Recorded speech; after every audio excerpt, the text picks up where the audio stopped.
Si Eftel ay isang middle-aged man na salamangkero, na ginugol ang mahigit 40 taon sa pag-aaral ng kidlat na mahika upang matalo ang Demon Lord kasama ang iba pang dakilang bayani at karaniwan. Ito ang bahagi kung saan siya itatakwil at etraidor dahil siya ang pinakamahinang miyembro ng grupo ng mga bayani. Subalit sa pagkakataong ito, tunay na nagpapasalamat ang mga tao sa kaharian para sa kanyang naging ambag at habang pinapasalamatan sila ng hari dahil sa kanilang malaking sakripisyo sa pagpigil sa pananakop ng mga demonyo, inanunsyo niya ang kanilang mga gantimpala. Bilang pagkilala sa kanilang katapangan, sinabi ng hari na ibibigay niya sa kanila ang pinakamataas na titulo na maaaring matanggap ng sinuman sa kaharian, ang titulong emperador. Nagulat si Eftel nang marinig iyon dahil karaniwang mga maharlika lamang ang maaaring makatanggap ng titulong emperador, at kahit sa kanila ay napakabihira nito. Kaya para sa kanya, napakalaking karangalan ang makatanggap ng ganoong titulo at matapos gawing mga emperador ang mga bayani ng tubig, apoy at lupa. Lumapit naman ang hari kay Eftel at sinabi niya na kahit hindi si Eftel ang pinakamalakas na salamangkero, kinikilala ng lahat na hindi sana nagtagumpay ang grupo ng mga bayani kung wala ang kanyang tulong. Dahil dito ay tatanggapin din niya ang titulong emperador. Labis ang saya ni Eftel dahil sa wakas ay naging sulit ang lahat ng sakripisyo at paghihirap na pinagdaanan niya sa kanyang pagsasanay. Lumipas ang ilang taon at si Eftel ay isa ng retiradong matanda na naninirahan sa probinsya. Karamihan sa kanyang oras ay ginugugol niya sa pagtuturo sa mga batang inampun niya sa paglipas ng mga taon at sa araw na iyon, pinapagsanay niya ang mga bata sa kanilang mga magic formation habang may nakapatong na bato sa kanilang mga ulo upang matutunan nilang manatiling nakatuon. Noong una ay nahirapan ang ilan sa kanila, ngunit kalaunan ay nasasanay rin ang lahat at nang masisiyahan si Eftel sa kanilang naging progreso. Sinabi niyang maaari na silang magpahinga at halatang pagod na ang mga bata at pinuri niya sila dahil sa kanilang pagsisikap. Ngunit pagkatapos noon, sinabi niyang gusto niyang makita silang magsanay ng level 4 magic na itinuro niya noong nakaraang linggo at bago pa man niya matapos ang sasabihin, nagsalita si Merlin at tinanong si Eftel kung sigurado ba itong gusto pang magpatuloy ng hindi muna nagpapahinga. Nakikita ni Eftel na tunay na nag-aalala si Merlin para sa kanya dahil tumatanda na siya. Subalit tiniyak niya rito na kaya pa rin niyang yumukod nang hindi tumutunog ang kanyang mga tuhod, kaya hindi siya mapagod sa kaunting pagtayo lamang. Naalala ni Eftel ang araw na una niyang nakita si Merlin at anak siya ng isang babaeng demonyo na nadamay sa isa sa kanyang mga laban. Kahit isa siyang demonyo ay nagpasya si Eftel na ampunan siya dahil imposible siyang mabuhay ng mag-isa sa lugar na iyon. Kahit marahil ay napakabata pa ni Merlin upang maalala ang nakaraan, sigurado si Eftel na marami sa kanyang mga kamag-anak ang napatay niya noong panahon ng digmaan, kaya nakakaramdam siya ng kaunting pagkakasala tuwing nakikita niya ang taos-pusong na pag-aalala ni Merlin para sa kanya. Sa ngayon, ipinagpatuloy ni Eftel ang kanilang leksyon at binanggit sa lahat na maghanda para muling pag-aralan ang mga level 4 spell, ngunit muling nagsalita si Merlin at tinanong si Eftel kung maaari ba silang turuan ng level 6 magic ngayong araw. Hindi maintindihan ng ibang mga bata kung bakit gusto agad ni Merlin matuto ng level 6 magic gayong kahapon lamang sila tinuruan ng level 5 magic. Medyo nagulat din si Eftel dahil hindi niya inaasahan ang tanong na iyon at nakikita niyang sabik na sabik matuto si Merlin, ngunit sinabi niyang hindi kailangang magmadali dahil matututunan din niya ang level 6 magic pagdating ng tamang panahon. Sa ngayon, mas mabuting ipagpatuloy muna niya ang pagsasanay sa mga bagay na alam na niya dahil napakahalaga ng mga pundasyon ng mahika. Bahagyang nadismaya si Merlin nang marinig iyon dahil gusto niyang matutunan ang mahika sa pinakamabilis na paraan. Subalit naunawaan niya ang punto ni Eftel at pumayag na mag-focus muna sa mga pangunahing kaalaman at kalaunan. Nakita si Merlin sa entrada ng isang malalim at madilim na kagubatan at kitang-kita ang takot sa kanyang mukha. Ngunit pinilit niyang lakasan ang loob upang harapin ang kanyang kinatatakutan at patunayan ang kanyang sarili. Plano niyang pumatay ng isang halimaw na nagtatago sa kailaliman ng kagubatan upang patunayan na karapat-dapat siyang tawaging pinakamahusay na estudyante ng Lightning Emperor at sa ganoong paraan, maaari niyang aakuin ang pagtuturo sa ibang mga bata at hindi na kailanganin magtrabaho pa si Eftel upang tuluyan na nitong ma-enjoy ang kanyang pagre-retiro. Alam niyang hindi kailanman hihilingin ni Eftel na gawin niya iyon, ngunit gusto niya itong tulungan sa anumang paraan na kaya niya at maganda man ang kanyang hangarin. Kulang naman siya sa pag-iingat dahil wala pang 10 minuto ang lumipas ay tumatakbo na siya para sa kanyang buhay habang sinusubukang makatakas sa kagubatan. Nakasalubong kasi niya ang isang halimaw na lobo at walang epekto rito ang lahat ng level 4 magic na alam niya. Bawat spell na ginagamit niya ay maaaring sumasablay o kaya naman ay walang naidudulot na malaking pinsala, samantala ay patuloy lang siyang hinahabol ng lobo na parang walang nangyari. Napagtanto ni Merlin na hindi niya matatakasan ang halimaw, kaya nagpasya siyang e-gambling ito at subukang gamitin ang isang level 6 magic kahit kakaunti pa lamang ang kanyang pagsasanay dito at sinimulan ni Merlin ang pagbigkas ng spell at kahit patuloy siyang sinisingil ng lobo na may layuning patayin siya, nanatili siyang kalmado at nakatuon hanggang sa matagumpay niyang makumpleto ang mahika.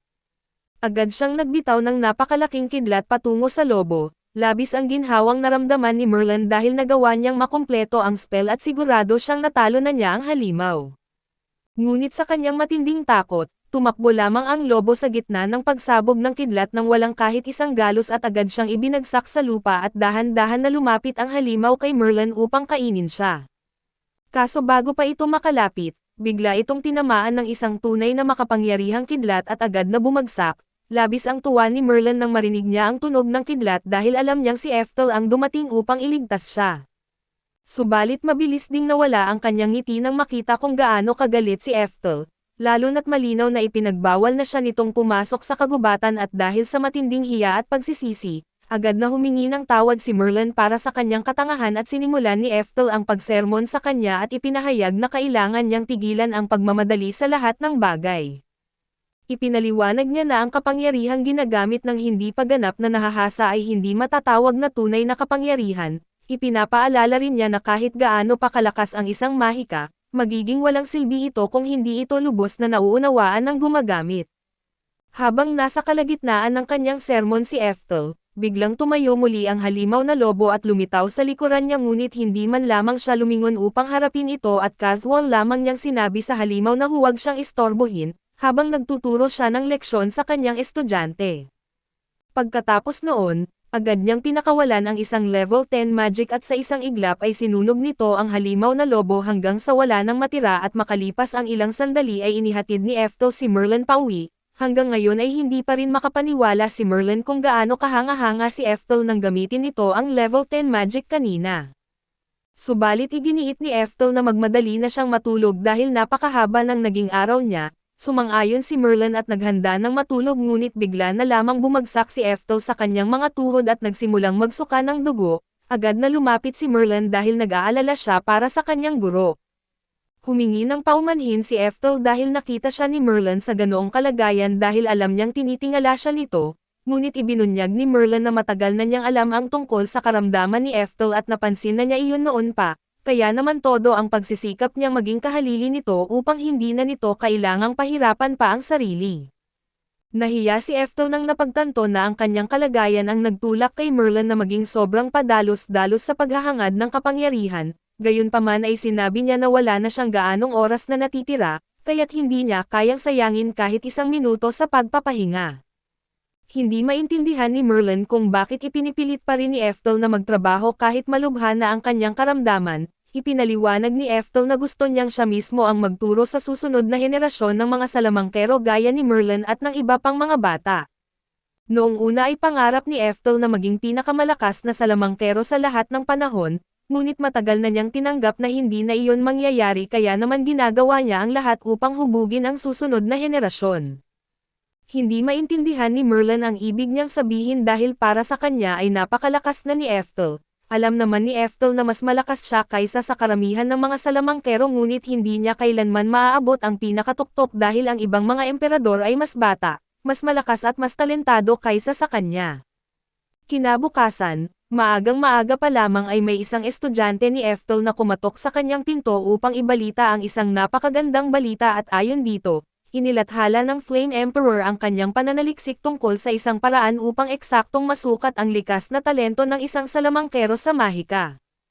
Nagulat si Eftel nang marinig iyon at agad niyang kinuha ang papel upang basahin ito at totoo nga, nakasaad sa pananaliksik ang isang perpektong paraan upang masukat ang talento ng isang salamangkero. Humanga si Eftel dahil napakalaking tuklas nito sa mundo ng mahika at gusto niya agad itong subukan.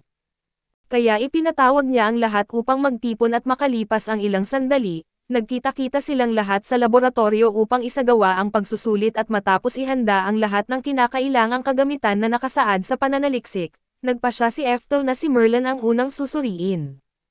Kumuha siya ng 4 na hibla ng buhok ni Merlin at inilagay ang mga ito sa 4 na magkakaibang test tube at pagkaraan ng ilang sandali ay nagbago ang kulay ng lahat ng test tube, at pinakamatingkad ang asol at berdeng kulay. Ayon sa pananaliksik, ang ganoong kaliwanag na reaksyon ay nangangahulugang taglay ni Merlin ang S-rank na talento sa water magic at wind magic at sang-ayon naman ang lahat dahil alam nilang napakatalentado ni Merlin. Samantala, ang mas mapusyaw na pula at kayumangging test tube ay nangangahulugang mayroon siyang B-rank at C-rank na talento sa earth magic at fire magic at habang abala ang lahat sa paghanga sa resulta, napagtanto ni Ethel na 100% tama ang pagsusulit na ito. Eksaktong tumutugma ito sa lahat ng nakita niya sa pagsasanay ni Merlin mula pa noong sanggol ito at sa kasalukuyan. Ang tanging paraan upang malaman ng isang salamangkero ang kanyang talento ay ang pag-aralan ang lahat ng uri ng mahika hanggang sa lumitaw kung alin ang pinakamagaling siya. Ngunit gamit ang bagong paraang ito, maaari nang masukat ang talento ng isang salamangkero mula pa lamang sa kanyang pagsilang upang mas maayos ang kanyang pagsasanay at mas lalo siyang lumakas at dahil mukhang tunay na epektibo ang pagsusulit. Sinabi ni Ethel na gusto niya rin itong subukan sa sarili niya. Noong una ay hindi makita ni Merlin ang dahilan nito dahil alam naman nilang lahat na siya ang Lightning Emperor, ngunit gusto ni Ethel malaman kung mayroon ba talaga siyang kakayahang maging pinakadakilang salamangkero at sa loob ng maraming taon, ilang ulit siyang nagsumikap ng higit pa kaysa sa iba para lamang makahabol sa kanila. Nang matapos ang pagsusulit, nalaman niya ang dahilan kung bakit at wala pala siyang kahit kaunting talento. Tuluyang nagulat si Ethel dahil ang mga test tube ay nanatiling malinaw at walang naging reaksyon at ibig sabihin, wala siyang kahit isang patak ng likas na talento sa mahika. Noong una ay lubusan niyang tinanggihan ang resulta at inisip na baka nagkamali lamang siya sa proseso ng pagsusuri kaso kahit ilang beses pa niya itong ulitin, pareho pa rin ang kinalalabasan at napilitan siyang tanggapin ang katotohanan na hindi dahil kulang siya sa pagsisikap kaya hindi niya naabot ang antas ng ibang mga emperador. Ang tunay na dahilan ay dahil tuluyan siyang pinagkakaitan ng mga espiritu ng talento, napakalalim ng sakit at pagkabigong kanyang naramdaman kaya inatake siya sa puso at bumagsak sa sahig. Makalipas ang ilang panahon, tuluyan nang nakahiga sa kama si Ethel habang lalo pang lumalala ang kanyang kondisyon at sa kanyang mga huling sandali, isinumpa niya ang kawalang katarungan ng kanyang buhay. Buong buhay niyang pinaniwalaan na kung magsisikap lamang siya ng husto, balang araw ay magiging pinakadakilang salamangkero siya sa lahat ngunit nalaman niyang mula pa sa simula ay imposible na pala talagang matupad ang pangarap na iyon. Hindi nagtagal ay tuluyan nang namatay si Ethel subalit sa sandali ng kanyang kamatayan, nag-activate ang kanyang second reincarnation skill at dinala siya sa banal na kaharian upang makatagpo ang Diyosa ng reinkarnasyon.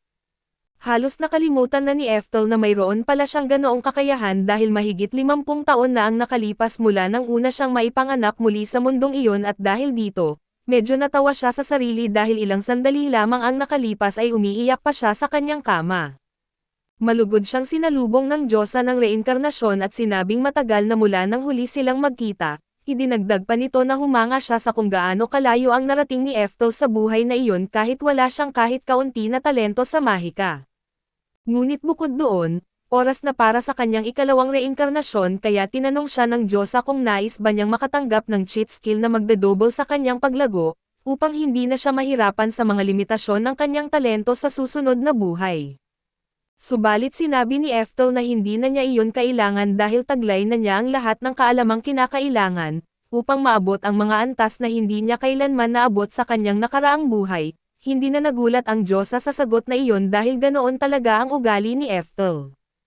Nang makitang handa na siya, agad niya itong isinilang muli sa panibagong buhay at sa muling pagbukas ni Ethel ng kanyang mga mata, natagpuan niya ang sarili sa katawan ng isang batang lalaki na nakatira kasama ang kanyang ina sa probinsya. Normal naman ang kanyang buhay sa lugar na iyon, pero nang maibalik sa kanya ang mga alaala ng kanyang nakaraang buhay ay agad siyang nagtungo sa isang kamalig sa unang pagkakataong magkaroon siya ng pagkakataon.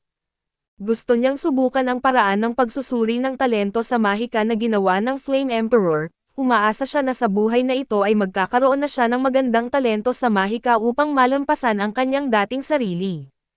Ngunit labis ang kanyang pagkadismaya nang malaman niyang wala pa rin siyang kahit kaunting talento sa mahika sa buhay na ito. Doon niya nagsimulang pagsisihan ang pagtanggi niya sa cheat skill na inalok ng Diyosa ng reinkarnasyon. Ngayong muli siyang isinilang na walang talento, inisip niyang mauulit lamang ang nangyari sa kanyang nakaraang buhay kung saan nahinto ang kanyang paglakas matapos maabot ang level 10 magic at habang nalulunod siya sa pagkadismaya sa kanyang kapalaran, bigla niyang napansin ang isang dragon na lumilipad sa himpapawid. Mukhang papunta ito diretso sa lungsod at may grupo ng mga kabalyero na sumubok pigilan ang dragon at dahil dito, agad na tumakbo si Ethel upang tulungan sila kaso sa kanya naalala na 4 na taong gulang pa lamang siya sa buhay na ito.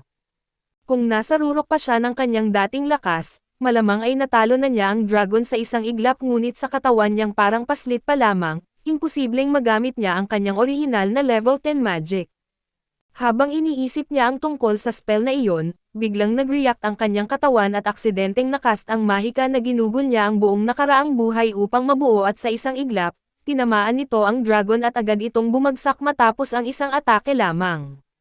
Nagtipon-tipon ang mga kabalyero sa paligid ng bumagsak na dragon at labis silang naguluhan dahil wala silang ideya kung paano ito natalo at sa totoo lang, ganoon din si Ethel at di niya kailanman inasahan na madala niya sa bagong katawan na ito ang mga kakayahang natamo niya noong nasa rurok siya ng kanyang nakaraang buhay. 3 taon na ang lumipas mula nang muling mabuhay si Ethel sa katawan na ito, dahil sa patuloy niyang pag-aaral ay nakumpirma niyang nasa parehong mundo pa rin siya tulad ng dati. Gayunpaman lumipas na ang 400 taon mula sa panahon ng dati niyang buhay. Tungkol naman sa bago niyang pamilya, bukod sa kanyang ina ay mayroon din siyang ama pero hindi pa niya ito kailanman nakikita. Ang pangalan ng kanyang ama ay Duke Orcott at isa pala ito sa mga inapo ni Ethel at umaasa siyang balang araw ay makikilala niya ito, ngunit hanggang ngayon ay hindi pa rin iyon nangyayari. Isa lamang sa maraming kinakasama ni Orcott ang kanyang ina dahil wala itong talento sa mahika. Minamaliit siya ng iba pang mga kinakasama ng duke at para sa kanila, walang lugar sa isang pamilya ng mga salamangkero ang isang taong walang kakayahang gumamit ng mahika. Dahil dito ay pinapatira nila ang kanyang ina sa isang liblib na lugar at dahil din doon, hindi rin kinikilala si Ethel bilang miyembro ng pamilya at napansin ni Fraser na tila malungkot si Ethel, kaya humingi siya ng paumanhin sa paraan ng pagtrato sa kanya. Dinagdag rin niyang susubukan niyang kumbansihin si Orcott na baguhin ang isip nito, subalit hanggang ngayon ay hindi pa rin siya nagtatagumpay at trinato ni Fraser si Ethel na parang tunay niyang nakababatang kapatid ngunit ang totoo ay magkapatid lamang sila sa ama, dahil si Fraser ay pangalawang anak ng legal na asawa ni Orcott. Naawa siya sa kalagayan ni Ethel at ng kanyang ina kaya matagal na niya silang tinutulungan sa abot ng kanyang makakaya. Dahil dito ay nagustuhan ni Ethel si Fraser at naniniwala siyang isa itong mabuting tao, nakapag-iwan na si Fraser ng pera na sapat para sa kanilang gastusin sa loob ng 1 buwan. Bago siya umalis ay tinanong niya kung may iba pa ba silang kailangan, nagpasalamat ang ina ni Ethel sa kanyang kabaitan at sinabing sobra-sobra na ang lahat ng naitulong niya at di man perpekto ang sitwasyon ng kanyang pamilya, wala naman itong gaanong halaga kay Ethel hanggat na ipagpapatuloy niya ang pag-aaral ng mahika. Nagpasya si Fraser na manatili muna at uminom ng tsaa kasama sila at habang nag-uusap sila, tinanong niya si Ethel kung ano ang gusto nitong marating sa hinaharap, dahil napapansin niyang palagi itong nag-aaral nitong mga nakaraang araw. Masiglang sumagot sana si Ethel na nais niyang iaalay ang buong buhay niya sa pag-aaral ng mahika, ngunit agad siyang pinigilan ng kanyang ina at tinatakpan ang kanyang bibig at sinabi nito kay Fraser na dahil wala ring talento sa mahika si Ethel tulad niya, umaasa siyang matutulungan niya itong makapasok sa isang paaralang militar. Tuwang-tuwa si Fraser sa mungkahing iyon dahil doon din siya nag-aral noon at nagtapos bilang pinakamahusay sa paggamit ng espada. Sa tingin niya ay iyon ang pinakamagandang landas para kay Ethel at dahil may oras pa siya, niyaya niya si Ethel na pumunta sa likod ng bahay upang magsanay muna ng espada. Bago pa makasagot si Ethel, ang kanyang ina na mismo ang sumagot at sinabing gusto niya ang ideyang iyon at makalipas ang ilang sandali, nasa likod na sila ng bahay habang tinuturuan ni Fraser si Ethel ng mga pangunahing galaw sa espada. Nakikisabay lang si Ethel dahil nakikita niyang masayang-masaya si Fraser sa pag-aakalang papasok din siya sa paaralang militar, alam din niyang ginagawa lamang iyon ni Fraser dahil iniisip nitong wala siyang talento sa mahika, pero sigurado si Ethel sa gusto niya. Kaya direkta niyang sinabi kay Fraser na nais niyang mag-aral ng mahika, tiningnan siya ni Frasier ng may awa dahil iniisip niyang imposible ang kanyang pangarap at ipinaliwanag nito na walang masama sa pagtanggap na may mga bagay na hindi talaga nila kayang gawin. Ngunit matatag na sinabi ni Eptel na gusto pa rin niyang pumasok sa Akademya ng Mahika kahit ano pa ang mangyari at dahil dito, nagbigay si Frasier ng isang pagsubok at sinabi niyang gagamit siya ng isang spell at kapag nagawa itong gayahin ni Eptel, papayagan niya itong mag-aral sa Magic Academy. Natuwa si Eptel dahil para sa kanya ay napakadali lamang ng pagsubok na iyon, samantala nakakaramdam naman ng guilt si Frasier dahil naniniwala siyang imposible para kay Eptel na makagamit ng mahika. Ginawa lamang niya ang pagsubok na iyon upang maipakita kay Eptel na hindi siya maaaring mag-aral ng mahika kung wala siyang talentong pangmahika. Nagsimula si Frasier na gumamit ng isang wind spell. Ngunit nagtaka si Eptel nang makita niyang kailangan pa nitong magsambit ng mahabang chant at gumawa ng kakaibang galaw bago mailabas ang spell. Nang matapos si Frasier ay nagbitaw siya ng isang wind slash na humahati sa isang puno mula itaas hanggang ibaba. Humanga siya sa sarili niyang ginawa dahil malaking pagsisikap ang kailangan upang magamit ang spell na iyon. Inakala niyang mamamangha si Eptel sa ipinakita niya ngunit kabaligtaran ang nangyari at dahil dito ay walang anumang reaksyon si Eptel. Pagkatapos ay basta na lamang niyang ikinakaway ang kanyang kamay at gumamit din ng wind spell, kaso mas malakas ng husto ang spell ni Eptel at sa isang iglap, nabura nito ang napakalaking bahagi ng kagubatan. Saglit na nag-alala si Eptel dahil baka nagkamali siya, ang ipinapagawa lang naman ni Frasier ay gayahin ang spell nito at habang level 2 lamang ang spell ni Frasier, nadala naman siya at aksidenteng nakagamit ng level 4 na spell. Hindi makapagsalita si Frasier nang marinig niya na level 4 magic ang ginamit ni Eptel, sa kasalukuyang panahon ay itinuturing na advanced magic ang level 4. Hindi niya maintindihan kung paano natutunan ng isang 7 taong gulang na bata ang ganoong kalakas na mahika, samantala ay nalito naman si Eptel sa sinabi ni Frasier at sa pagkakatanda niya, ang level 4 magic ay itinuturing lamang na mababang antas ng mahika noong panahon niya. Kaya pa niyang gumamit ng mga spell hanggang level 10, dahil dito ay napagtanto niyang may mali sa kasalukuyang panahon at nang marinig ni Frasier na kaya ni Eptel gumamit ng level 10 magic, hindi na iyon kinaya ng isip niya.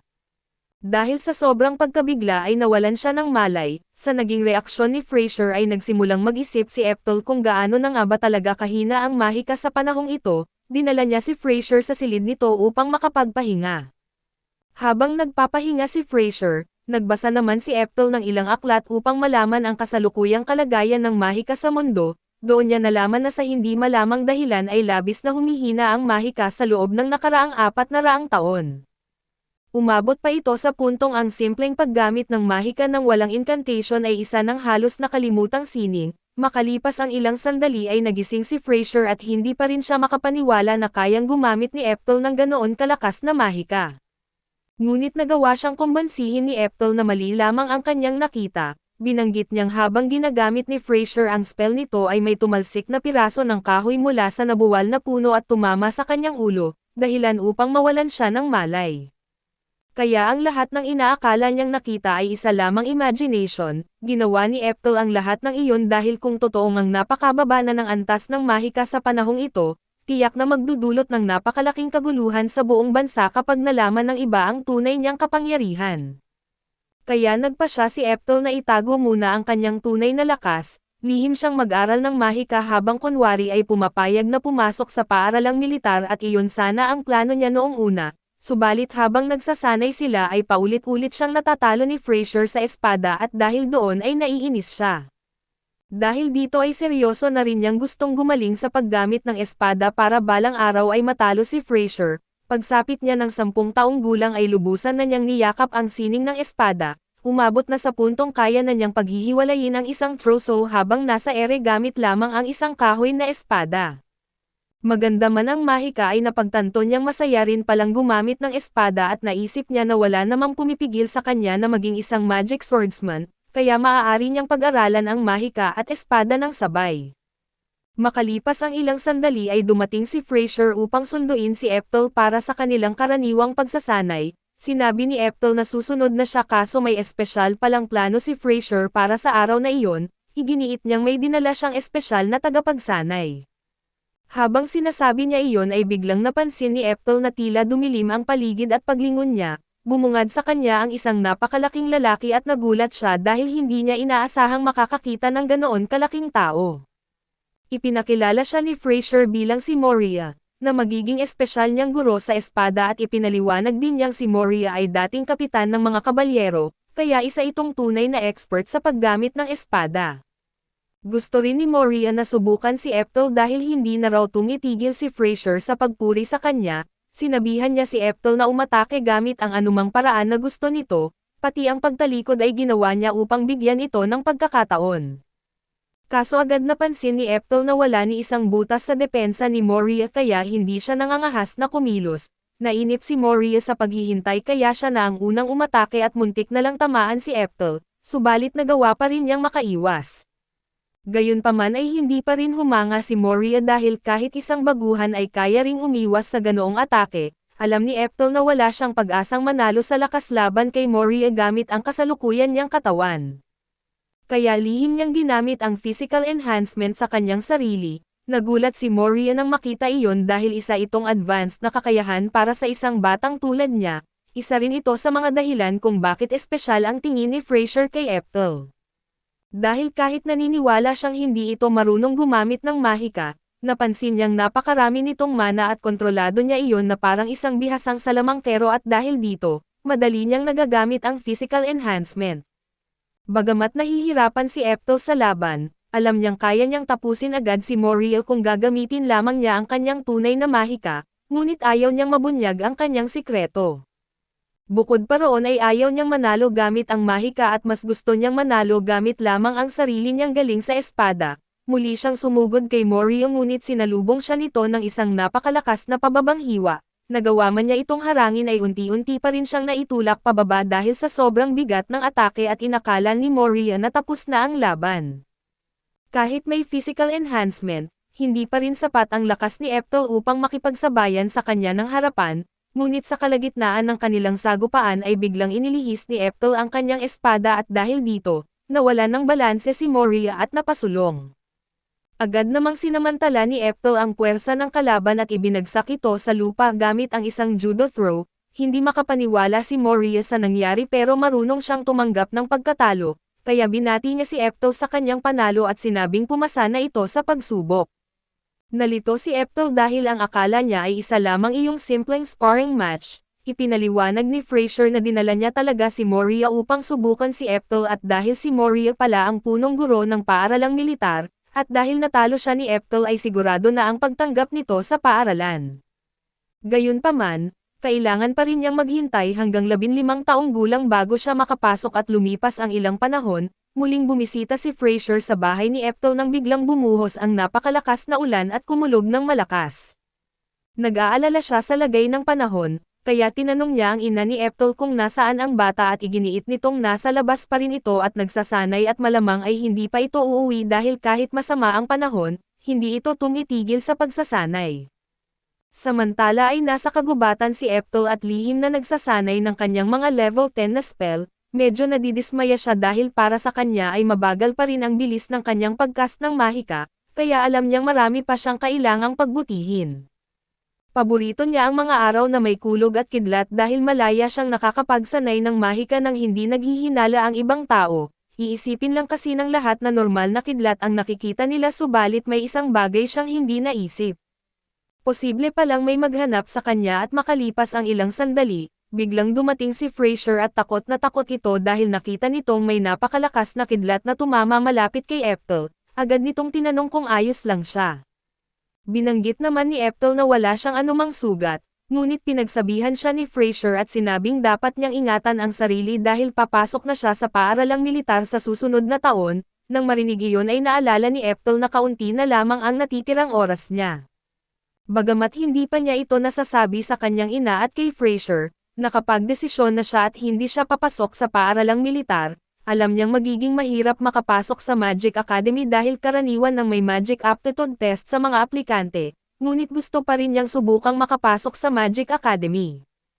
Ang problema ay hindi niya alam kung paano niya ito ipapaliwanag sa kanyang ina at kay Fraser, kaya napagdesisyonan niyang umalis na lamang ng bahay bago pa dumating ang araw ng kanyang pagpasok sa paaralang militar. Habang iniisip niya iyon ay biglang sinabi ni Frasier na may magandang balita siya para kay Ethel, matapos kasing marinig ng kanyang ama kung gaano na siya kagaling sa espada at nagpa siya itong makikipagkita sa kanya. Sa totoo lang ay wala ng interes si Ethel na makilala pa ang kanyang ama at sa loob ng 14 na taon, hindi man lang siya nito pinansin kaya para sa kanya ay matagal nang wala ang anumang pag-asang magkaroon sila ng maayos na relasyon. Ngunit nakita niyang tuwang-tuwa ang kanyang ina at si Frasier sa balitang iyon, ayaw naman niya silang malungkot kaya pumayag siyang makipagkita sa kanyang ama, subalit hindi nagtagal ay pinagsisihan niya ang desisyong iyon. Doon niya nalaman na napakasama pala ng ugali ng kanyang ama, hindi nito kailanman itinuring si Ethel bilang isang karapat-dapat na anak at sa halip, isa lamang itong kabiguan sa paningin nito. Ang tunay na dahilan kung bakit siya ipinatawag ay para sabihin na hindi na ito magbibigay ng suporta para sa kanyang pagpapalaki, dahil nakakuha na si Ethel ng scholarship sa paaralang militar, wala na raw itong obligasyon na gumastos para sa kanya. Hindi pa doon nagtapos ang lahat at habang naroon si Ethel, inutusan pa ng kanyang ama ang isa pa nitong anak na makipag-sparring sa kanya at ang tunay nitong balak ay masusugatan si Ethel dahil hindi talaga siya nito gusto. Lumabas silang lahat upang simulan ang kanilang tunggalian subalit bago ito magsimula, binalaan muna ni Frasier si Ethel na kahit isa lamang itong pagsasanay na laban, kailangan pa rin niyang mag-ingat dahil napakahusay ni Jokum sa pakikipaglaban at napakalupit din ito. Kaya sinabi ni Frasier na kung maramdaman niyang hindi niya kayang manalo, mas mabuting sumuko na agad siya upang hindi masaktan at nagpasalamat si Ethel sa babala at pumasok sa arena kasama si Jokum. Nagulat si Jokum dahil hindi tumakas si Ethel kaso ipinaliwanag ni Ethel na wala naman talaga siyang balak gawin iyon. Pagkatapos ay inihagis ni Jokum ang isang espada kay Ethel upang gamitin sa laban subalit nang saluhin ito ni Ethel, napansin niyang mas mabigat ito kaysa sa mga espadang ginagamit niya sa pagsasanay. Tumawa si Jokum at sinabi na ang mga espadang iyon ay gawa sa espesyal na matigas na kahoy at ayon sa kanya, sapat ang bigat ng mga ito upang makabali ng buto o mabasag ang bungo ng sinumang matamaan ng malakas. Sinabi niya iyon upang takutin si Ethel subalit nanatili lamang itong kalmado, bagay na lalong ikinainis ni Jokum. Dahil dito ay nagsimula niyang minura si Ethel at maging ang kanyang ina, kayang tiisin ni Ethel ang anumang insultong ibabato sa kanya pero hindi niya kayang palampasin ang pambabastos sa kanyang ina. Labis din siyang nahihiya na ang mga taong tulad ni na Jokum at ng ama nito ay kabilang sa kanilang angkan. Napakatindi ng galit na nararamdaman niya kaya kahit si Jokum ay napansing may malaking pagbabago sa kanya at pagsisimula ng laban, agad sumugod si Ethel at tinarget ang ulo ni Jokum at muntik lamang itong makaiwas dahil sa swerte at nagulat si Ethel na halos natatamaan niya ito agad, dahil sa sobrang paghanga ng ibang tao kay Jokum at inaasahan niyang mas mahirap itong kalalabanan. Nagbitaw pa si Ethel ng ilang sunod-sunod na atake upang subukan ang tunay na kakayahan ni Jokum, hirap na hirap itong makasabay at halos maharangan lamang nito ang huling atake ni Ethel, ngunit ang lahat ng iyon ay ginawa ni Ethel nang hindi pa ginagamit ang kanyang mahika na nagpapalakas ng katawan. Nang gamitin na niya ang mahika na iyon, madali niyang naitulak ang kanyang espada sa mukha ni Jokum at ibinagsak ito sa lupa at habang nakahandusay si Jokum na sugatan at hindi makapaniwala sa nangyari, binalaan siya ni Ethel na kapag muli nitong ininsulto ang kanyang ina at papatayin niya ito at malinaw na hindi siya nagbiro. Matapos ang laban ay sinabi ni Ethel na wala na silang dapat gawin doon, kaya tinanong niya ang kanyang ina kung handa na ba itong umalis at nagulat ang kanyang ina sa lahat ng nangyari dahil hirap pa rin siyang paniwalaan na ganoon na pala kalakas ang kanyang anak, gayunpaman ay labis niya itong ipinagmamalaki. Pagkatapos noon bumalik sa normal ang lahat, nagulat pa nga si Ethel dahil napakatahimik ng mga sumunod na araw at inaasahan niyang may gagawing paghihiganti ang kanyang ama dahil sa nangyari noon, ngunit hanggang ngayon ay wala pa ring nangyayari. Maya-maya ay may malakas na kumatok sa kanilang pinto at nang buksan ni na Ethel at ng kanyang ina, nagulat silang makita sina Moria at Frasier na may kargang sanggol, agad nilang tinanong kung ano ang nangyari at kung bakit may dala silang bata. Ipinaliwanag ni Frasier na napakahaba ng kwento. Kamakailan ay pinalakas nila ang seguridad sa kabisera matapos makatanggap ng impormasyon na may nagbabalak pumatay sa prinsipe kaso habang abala sila, may isang kabalyerong dumating at ibinalitang nakapasok na sa lungsod ang mga barbaro. Huli na ang lahat at malinaw na ang tunay na pakay ng mga barbaro ay ang patayin ang prinsipe, kaya agad na kinuha ni Moria at Frasier ang prinsipe at dinala ito sa pinakaligtas na lugar na naisip nila, at iyon ay ang bahay ni Ethel. Ipinaliwanag din nila kung bakit pinupuntirya ang prinsipe at ang dating hari ng kahariang ito ay may 2 anak na lalaki at ayon sa tradisyon, ang panganay ang dapat magmana ng trono pero dahil mas mahusay ang nakababatang anak, ito ang naging kasalukuyang hari habang ang panganay naman ay naging punong ministro. Sa mahabang panahon ay walang lalaking tagapagmana ang kasalukuyang hari, kaya inaasahan ng lahat na ang anak ng panganay ang magiging susunod na hari kaso kalaunan ay nagkaroon din ng anak na lalaki ang kasalukuyang hari, dahil dito ay gusto ngayon ng punong ministro na ipapatay ang anak ng hari upang ang sarili niyang anak ang maupo sa trono.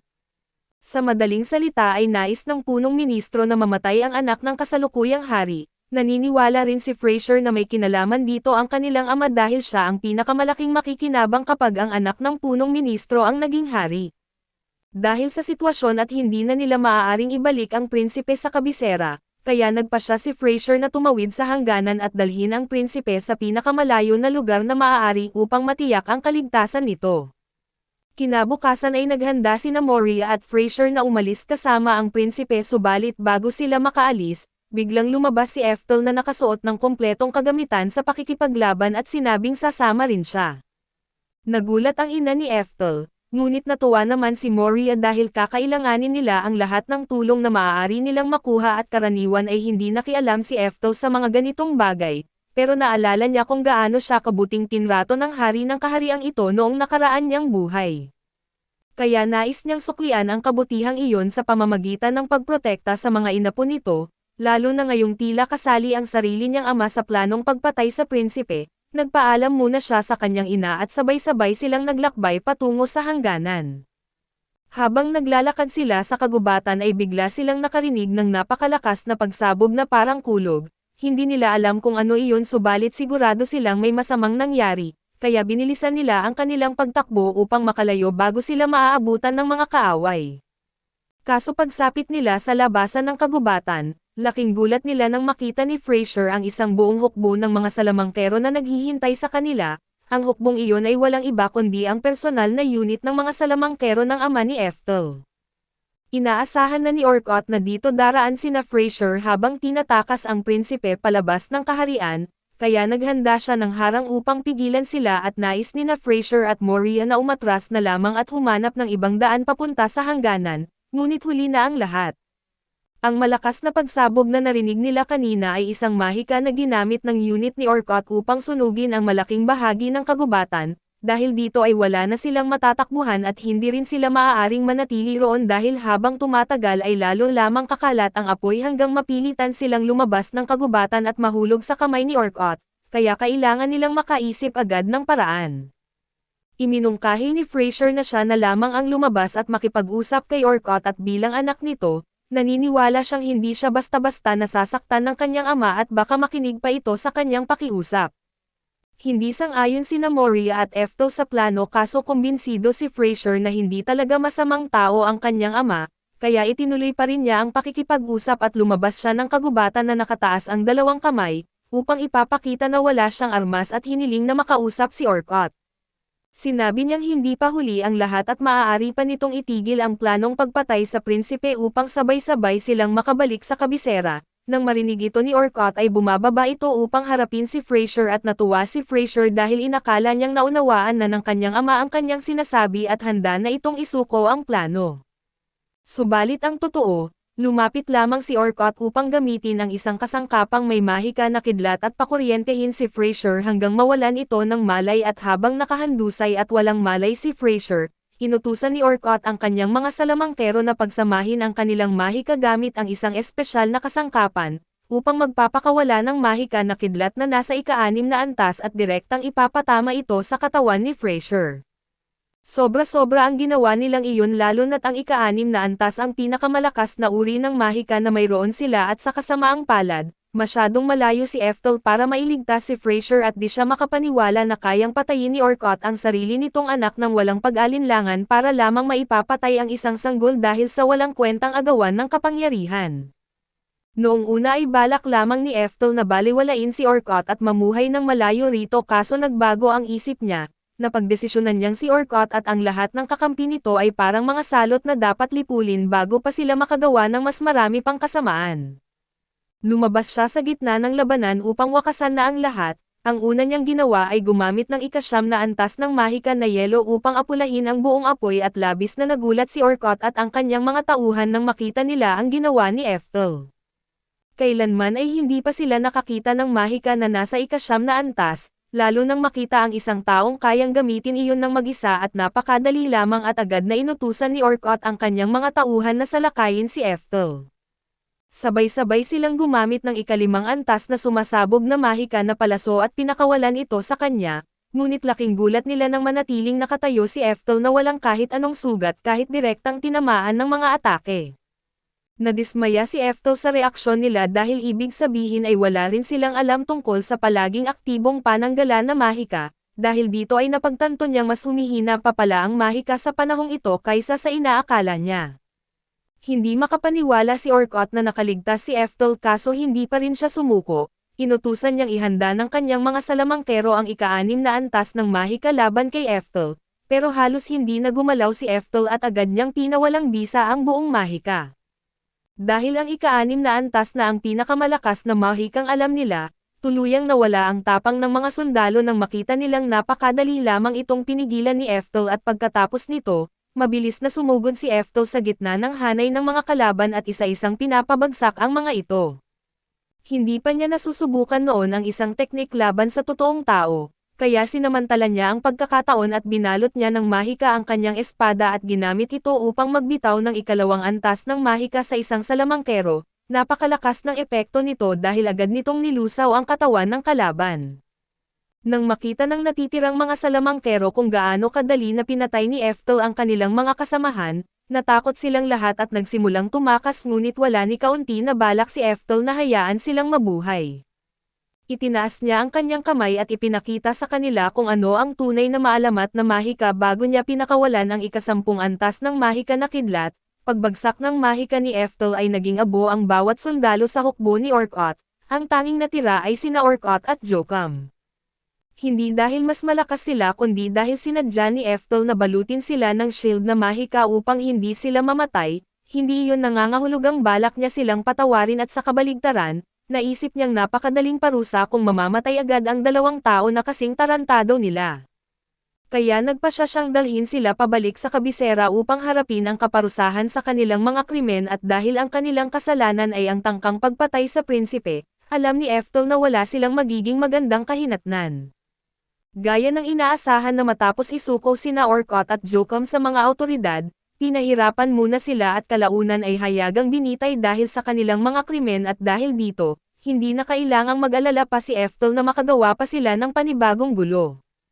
Samantala nakaligtas naman si Fraser sa matinding pag-atake, ang dahilan nito ay ang isang espesyal na kwintas na may mahika na naipapasa sa kanilang pamilya sa loob ng maraming henerasyon at naalala ni Ethel na siya ang dating may-ari ng kwintas na iyon noong nakaraan niyang buhay, at natuwa siyang ito rin ang naging dahilan upang mailigtas ang buhay ni Fraser.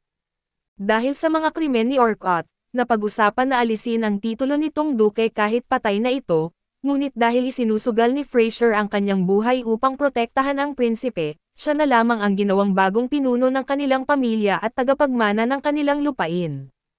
Tungkol naman kay Ethel ay napagpasyahan niyang sabihin na kina Fraser at Moria ang totoo tungkol sa kanyang tunay na lakas sa mahika dahil karapat-dapat na nilang malaman ito, gayunpaman ay itinago pa rin niya ang lihim na siya ay muling isinilang.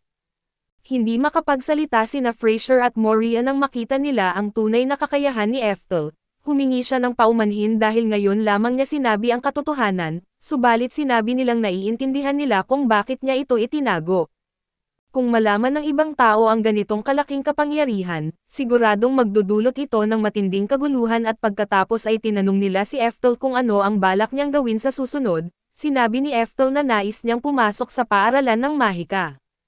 Nagulat sina Fraser at Moria dahil kahit napakalakas na niya at gusto pa rin niyang mag-aral doon, ngunit ipinaliwanag ni Ethel na nais pa niyang maging mas malakas kaysa sa kasalukuyan niyang lakas, buo naman ang suporta ni na Fraser at Moria sa kanyang magiging desisyon.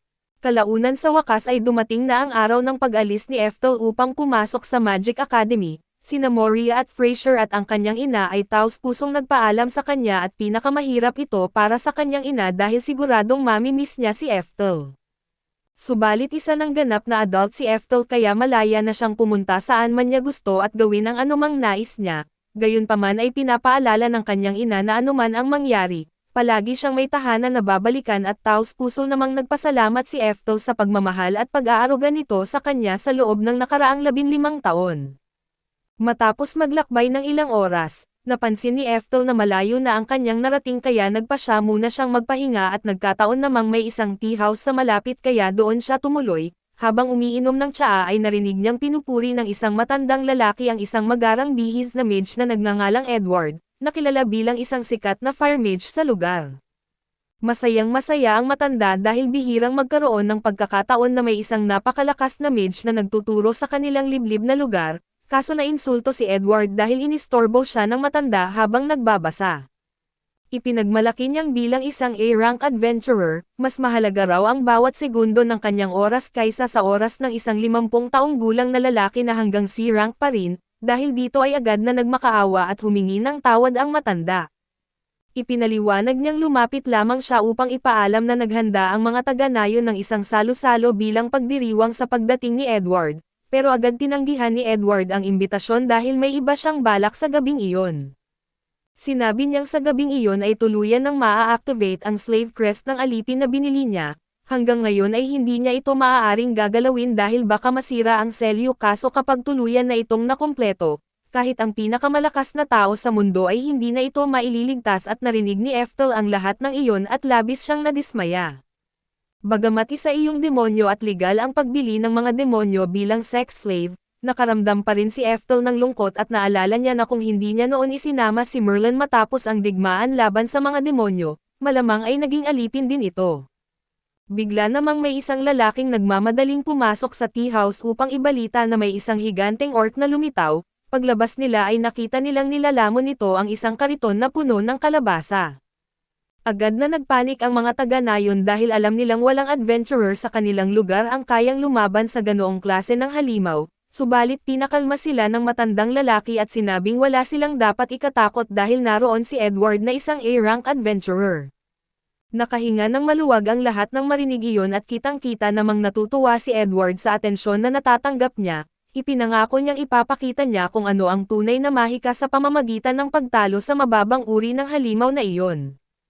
Inilabas niya ang kanyang wand at gumamit ng level 4 fire magic, dahil naniniwala siyang sapat na iyon upang mapatay ang higanteng orc na isa lamang B-rank monster. Ngunit nang lumingon siya upang hintayin ang papuri ng mga tao ay nagulat siyang puro pag-aalala ang nasa mukha ng mga ito. Hindi pala niya napinsala ang halimaw kahit kaunti at lumabas ang orc mula sa apoy na parang walang nangyari. Hindi makapaniwala si Edward dahil ang level 4 fire magic ang pinakamalakas na spell na kaya niyang gamitin, sigurado siyang sapat iyon laban sa isang giant orc. Kaso nang tingnan niyang mabuti ang kalaban at napagtanto niyang hindi ito ordinaryong giant orc kundi isang berserk orc, ang pinakamalakas na uri ng orc at doon niya naunawaan na walang epekto ang kanyang fire magic kahit ilang beses pa niya itong gamitin, wala siyang pag-asang manalo. Dahil alam niyang hindi niya kayang talunin ang halimaw ay agad siyang tumakbo upang iligtas ang sarili at bagamat maiintindihan sana iyon, gumawa pa siya ng mas masamang bagay at gumawa siya ng barrier na ikinulong ang mga walang kamalay-malay na taga-nayon kasama ang orc, upang magkaroon siya ng oras na makatakas habang inuubos ng halimaw ang mga ito. Labis na nadismaya si Ethel sa ginawa ni Edward, noong una ay umaasa siyang kakayanin nitong talunin ang halimaw dahil ayaw niyang mapansin ng ibang tao ang kanyang tunay na lakas, ngunit sa sitwasyong iyon ay wala na siyang ibang pagpipilian. Agad siyang gumamit ng level 6 dispel upang sirain ang barrier. Labis na nagulat si Edward dahil hindi siya makapaniwalang isang bata ang nakabasag ng kanyang barrier nang hindi man lang gumagamit ng incantation, humanga rin ang lahat sa ipinakitang mahika ni Ethel. Napagtanto ni Ethel na hindi na siya dapat magpakitang gilas kaya upang maitago ang kanyang tunay na kakayahan, nagpapanggap siyang gumamit lamang ng level 3 spell bilang alibay at habang abala ang lahat sa panonood, balak sana niyang lihim na gumamit ng level 9 spell upang tuluyang mapatay ang orc. Pero matapos niyang gamitin ang level 3 spell at nagulat siya nang biglang masunog at bumagsak ang berserk orc, nalito siya dahil hindi niya inaasahang sapat na ang ganoong spell upang mapatay iyon. Hindi rin makapaniwala si Edward at ang level 4 spell niya ay walang naging epekto, kaya paano nagawang patayin ni Ethel ang halimaw gamit lamang ang level 3 spell. Ipinaliwanag ng matandang lalaki na kahit mga 15 taong gulang pa lamang si Ethel, mas mahusay nitong kontrolin at pinapino ang kanyang mahika kaysa kay Edward. Dahil dito ang level 3 spell ni Ethel ay nagkaroon ng lakas na katumbas ng isang level 5 spell, hindi makapaniwala si Ethel na ang isang taong sobrang ipinagmamalaki ang pagiging A-rank adventurer ay hindi man lang natutong paghusayin ang paggamit ng sarili niyang mahika. Naisip pa niya na kung tutuusin, kahit level 1 spell ay malamang sapat na para talunin ang Berserk Orc at maya-maya, napansin ni Ethel na nakapaligid na sa kanya ang lahat ng tao at nag-alala siyang baka napansin na nila ang tunay niyang lakas, ngunit sa paningin ng mga tao ay mukhang ordinaryong level 3 spell lamang ang ginamit niya. Ang talagang ikinatuwa ng mga taga-nayon ay ang karne ng orc na kasalukuyang naluto sa apoy dahil maaari na nila itong kainin. Dahil wala nang pumapansin sa kanya ay sinamantala ni Ethel ang pagkakataon upang umalis kaso bago siya tuluyang umalis, may ilang bagay muna siyang gustong sabihin kay Edward. Una, sinabi niyang dapat nitong igalang ang mga nakatatanda dahil mas marami pang alam ang matandang lalaki tungkol sa tamang paggamit ng mahika kaysa sa kanya, mas seryoso niyang sinabi na ang ginawa ni Edward kanina ay maituturing na tangkang pagpatay. Dahil lamang sa pagdating ni Ethel kaya walang nasawi pero isa pa rin itong krimen, dahil dito ay wala raw karapatan ang isang kriminal na magkaroon ng alipin, inutusan niya si Edward na palayain agad ang demonyong alipin at pagkatapos ay sumuko sa mga awtoridad. Wala nang nagawa si Edward kundi sumunod dahil alam niyang napakalayo ng agwat ng kanilang lakas, pagkatapos noon ay ipinagpatuloy ni Ethel ang kanyang paglalakbay patungo sa Magic Academy. Pero makalipas ang ilang sandali ay napansin niyang sinusundan siya ng isang babaeng demonyo. Tinanong niya ito kung may kailangan ba ito sa kanya, nahihiya na lumabas ang babae mula sa likod ng isang malaking bato at nakiusap kay Ethel na maging bago nitong amo at labis itong nagpapasalamat dahil pinalaya siya ni Ethel. Pero kung mananatili siyang walang amo ay hindi magtatagal ay huhulihin siya bilang isang tumakas na alipin.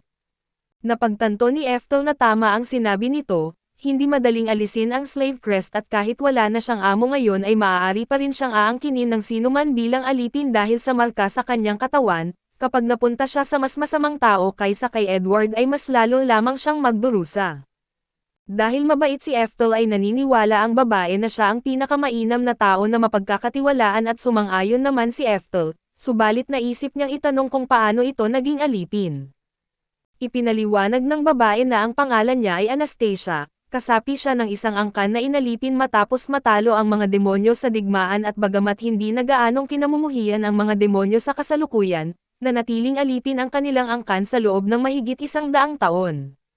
Sinabi rin ni Anastasia na hindi pagsisisihan ni Ethel ang pagiging amo niya dahil kahit hindi halata, isa siyang inapo ng maharlikang pamilya ng mga demonyo at malayong kamag-anak ng dakilang mage na si Merlin. Nang marinig ni Ethel ang pangalang Merlin, agad niya itong pinahinto at pinakiusapang ulitin ang sinabi nito at muling ipinaliwanag ni Anastasia na kamag-anak nga niya si Merlin, ang pinakamalakas na demonyo at kasalukuyang headmaster ng Magic Academy. Napaluha sa tuwa si Ethel nang malaman niyang buhay pa pala si Merlin at naging pinakakilalang demonyo at headmaster pa ng Magic Academy, hindi na siya makapaghintay na makita itong muli at dahil kamag-anak ni Merlin si Anastasia ay hindi niya ito kayang pabayaan na maghirap. Kaya pumayag siyang maging pansamantala nitong amo at isinama siya sa susunod na bayan.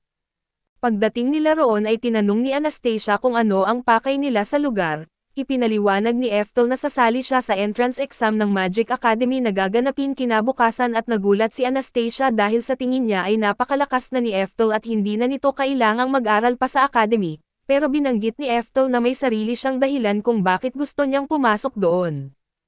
Una nilang binabalak na maghanap ng matuluyan, kaso narinig ni Ethel ang pag-ungol ng tiyan ni Anastasia kaya nagpa siya muna siyang isama ito sa isang restaurant upang kumain. Nag-alangan si Anastasia na pumasok dahil mukhang mamahalin ang lugar, pero binanggit ni Ethel na huwag itong mag-alala dahil kaya niyang bayaran ang lahat. Pagpasok nila ay bahagyang nagulat ang mga waiter nang makitang may kasamang alipin si Ethel. Kaso magalang pa rin silang pinapaupo sa isang mesa para sa dalawa at hindi naman naging ganoon ang ibang mga bisita, Pagkakita pa lamang kay Anastasia ay kitang-kita na agad ang kanilang pagmamaliit sa isang alipin. Dahil dito ay nahiya si Anastasia at pakiramdam niya ay wala siyang lugar doon, ngunit pinakalma siya ni Eftel at sinabing wala siyang dapat ipag-alala bago siya umupo sa mesa at inaasahan niyang uupo rin si Anastasia sa kabilang upuan, pero nagulat siya nang makita itong nakaupo sa sahig. Nang tanungin niya kung bakit, ipinaliwanag ni Anastasia na nakasanayan ng mga alipin na napapaluhod sa tabi ng kanilang amo habang ito ay kumakain upang madali nilang mapagsilbihan ang mga ito. Sinabi ni Eftel na hindi niya kailangang gawin iyon at inutusan niya itong tumayo at umupo sa mesa kasama niya. Labis ang tuwa ni Anastasia dahil ngayon lang siya nakaupo sa ganoon kaganda na upuan, kaso biglang lumapit ang manager ng restaurant at sinabi kay Eftel na para lamang sa mga mayayamang tao ang kanilang establishment. Isa pa ay bawal umupo sa mga upuan ang mga alipin. Kinwestiyon pa nito kung may sapat bang pera si Eftel upang bayaran ang kanilang pagkain at naintindihan agad ni Eftel ang gustong ipahiwatig ng manager, kaya upang matapos na ang usapan ay inilabas niya ang 3 dragon drops. Nanlaki ang mata ng manager dahil ang bawat isa sa mga iyon ay nagkakahalaga ng mahigit 500 gold coins, agad itong humingi ng paumanhin kay Eftel at inutusan ang mga empleyado na ihatid sila sa VIP room, kung saan naghihintay ang isang napakalaking handaan. Kinabukasan ay nagsimula na ang entrance exam ng Magic Academy, habang hinahanap ni Eftel kung saan siya magpaparehistro ay pinigilan muna siya ni Anastasia upang magpasalamat sa mga bagong damit na ibinili niya. Masaya si Eftel na nagustuhan niya ang mga ito at dahil naroon na rin naman si Anastasia, iminungkahi niyang sumali na rin ito sa entrance exam total ay bukas naman ito para sa lahat ng gustong mag-apply. Ipinaliwanag niya na kung makapasa si Anastasia, mas madali itong makakahanap ng magandang trabaho sa hinaharap dahil mataas ang tingin ng lahat sa mga nagtapos sa Magic Academy. Pumayag si Anastasia na kumuha ng pagsusulit kaso hindi siya kumpiyansang makakapasa.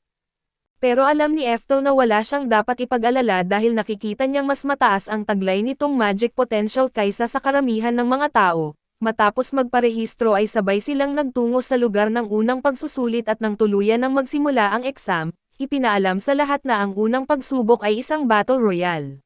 Ang tanging tuntunin sa pagsusulit ay kailangang magpatuloy ang laban ng mga estudyante hanggang 5 na lang ang matira sa loob ng arena. Bilang tagapangasiwa ng exam ay inamin ni Frank na paborito niya ang ganitong trabaho dahil binabayaran lang siya para manood ng mga batang naglalaban.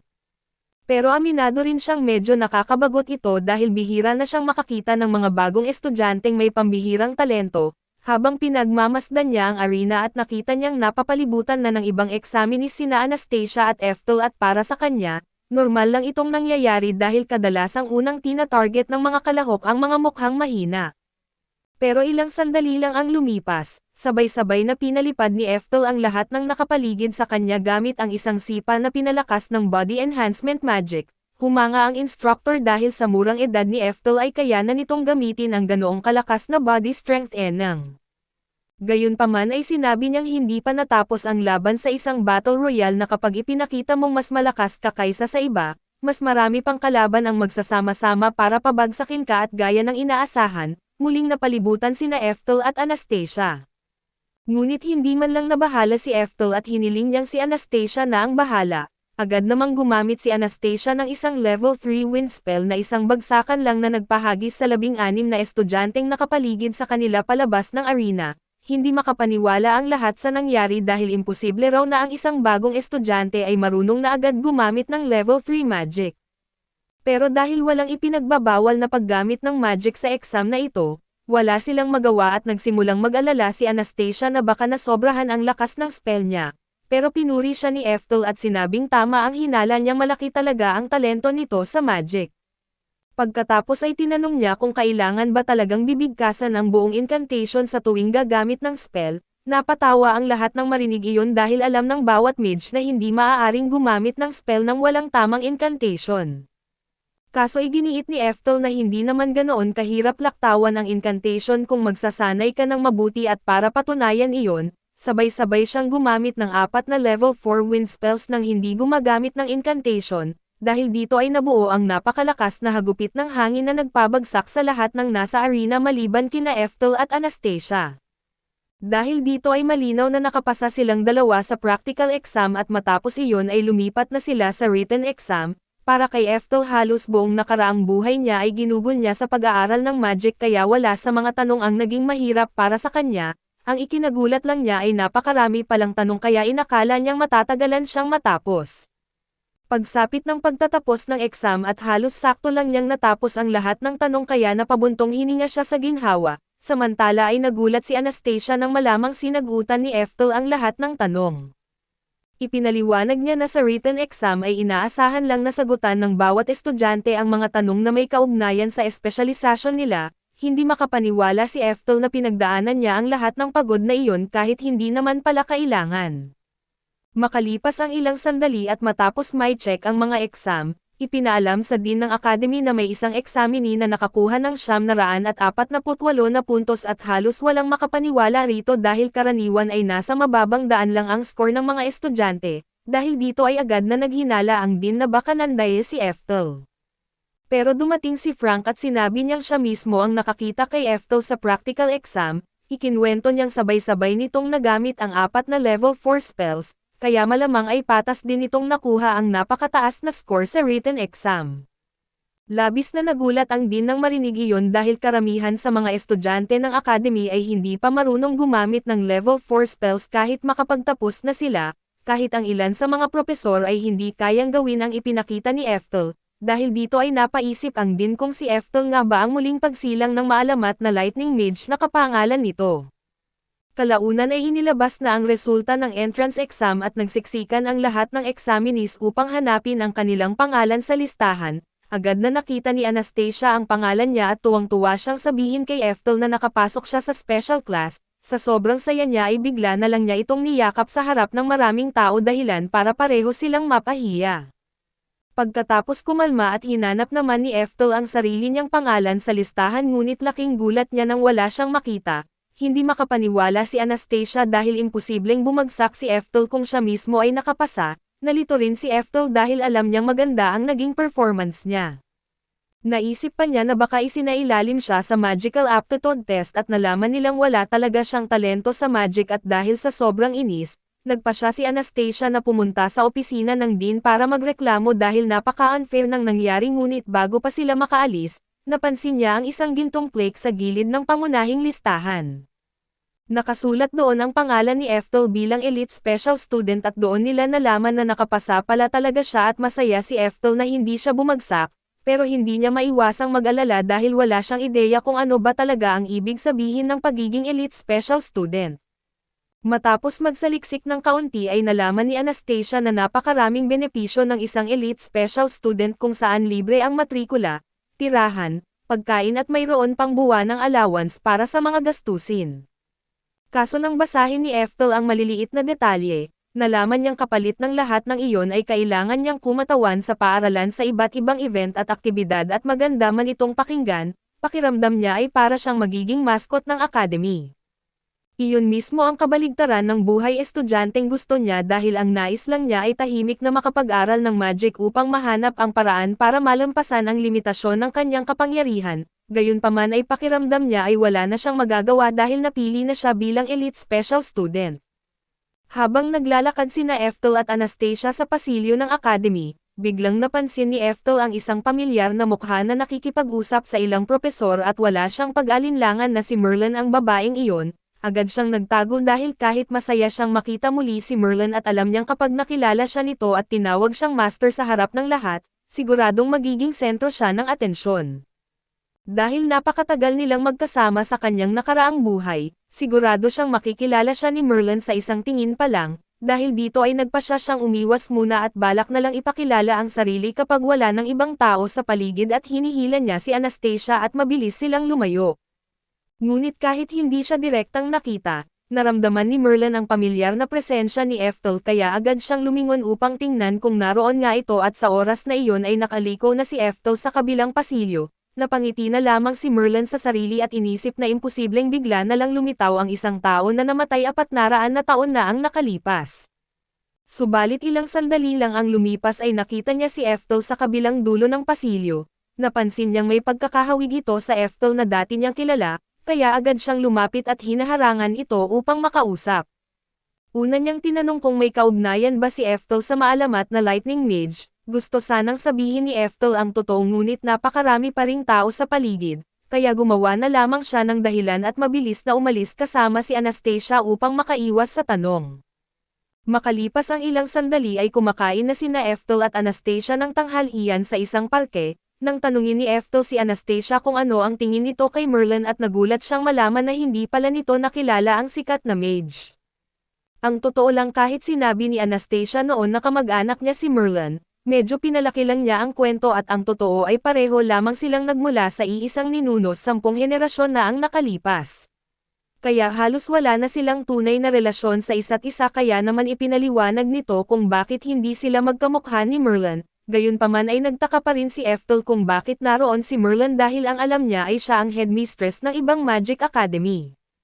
Nalaman ni Eftel na naroon si Merlin dahil inimbitahan siya bilang espesyal na panauhin upang salubungin ang mga bagong estudyante ng academy. Natuwa si Eftel na hindi pala guro si Merlin sa paaralang iyon dahil hindi niya alam kung paano niya ito maiiwasan kung araw-araw silang magkikita. Gayunpaman, naisip niyang kailangan na rin niyang sabihin kay Merlin ang totoo tungkol sa kanyang muling pagsilang bago pa lumala ang sitwasyon, pero sa pagkakataong iyon ay bigla siyang tinawag sa entablado upang magbigay ng talumpati bilang kinatawan ng mga elite special student.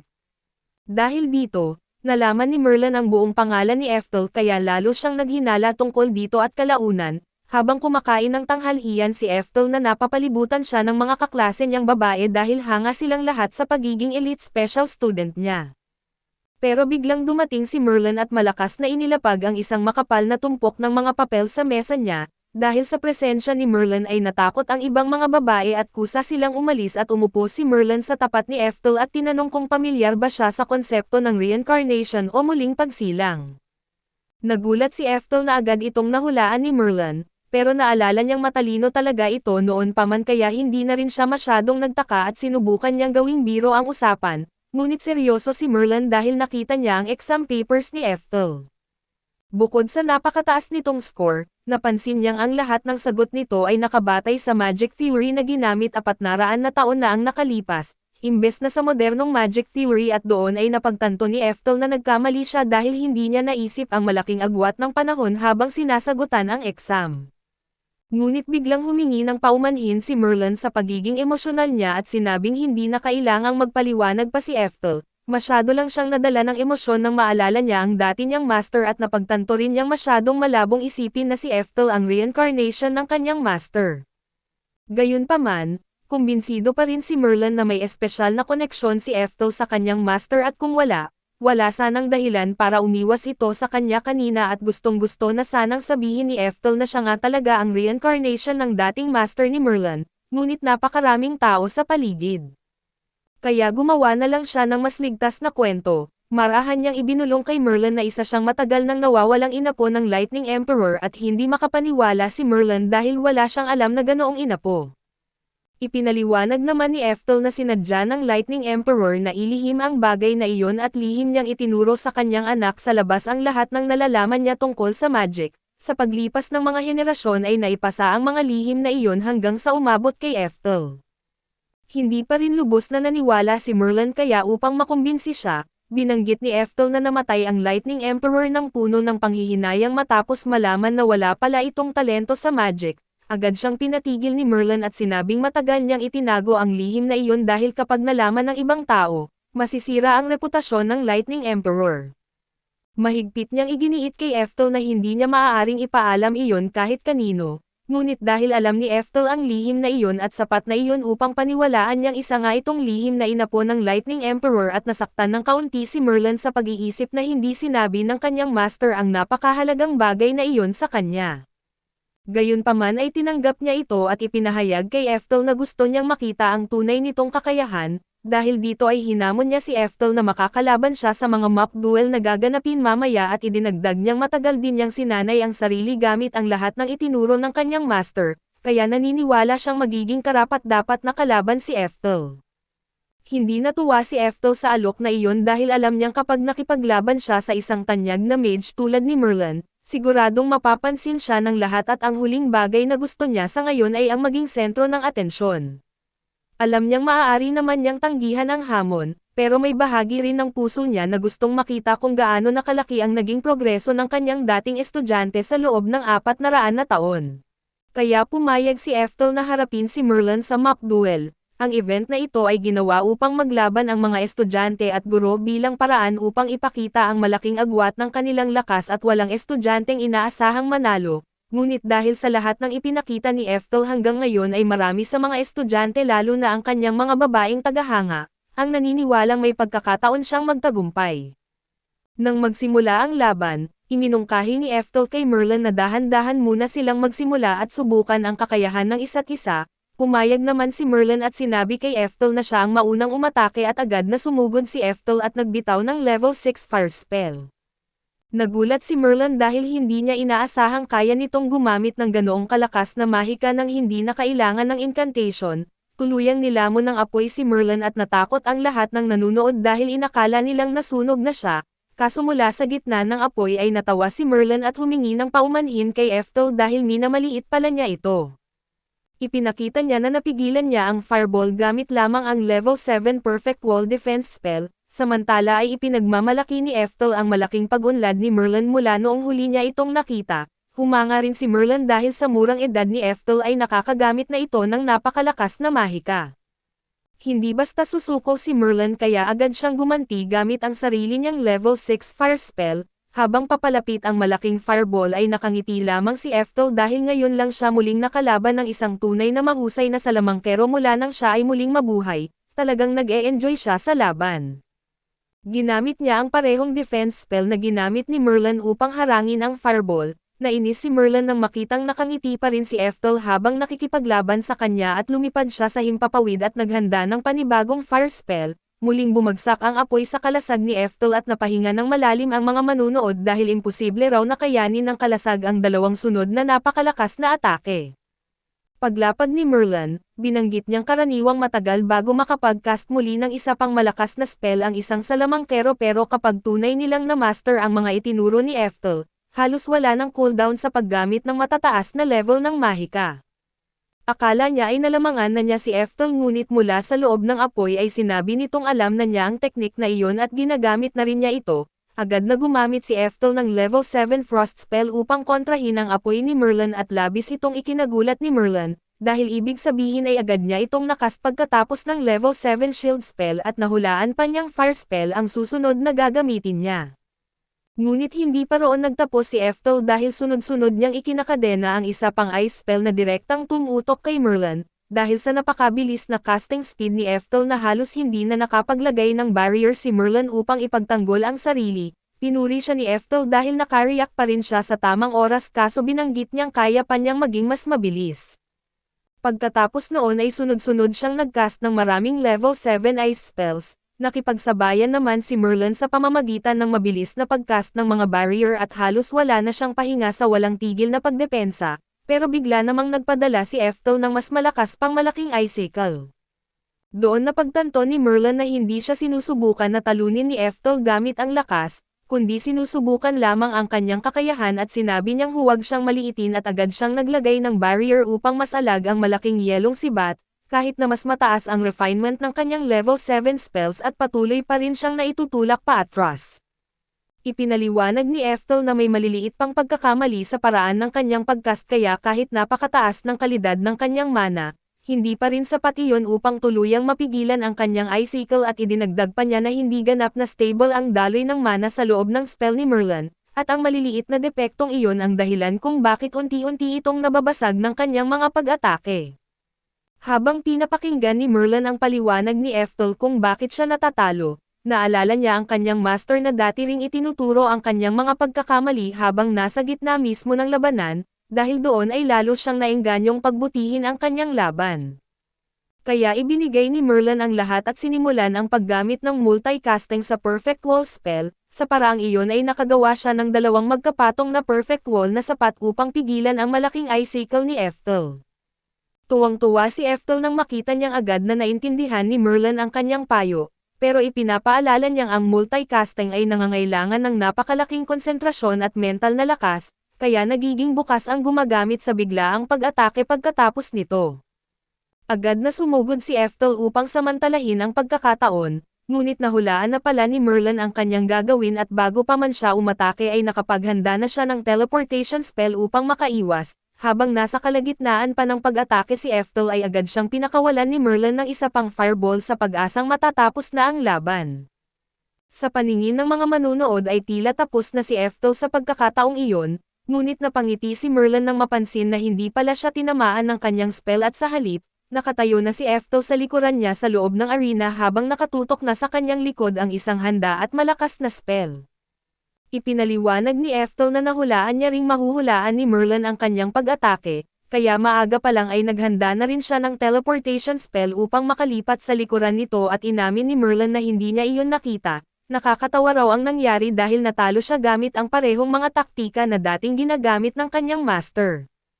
Bagamat dapat siyang madismaya dahil 400 na taon niyang sinanay ang sarili gamit ang mga taktikang iyon, sa halip ay nakaramdam siya ng matinding pananabik dahil para siyang ibinalik sa nakaraan at pagkatapos nito ay nakiusap siya kay Eftel na bigyan pa siya ng isang huling pagkakataon.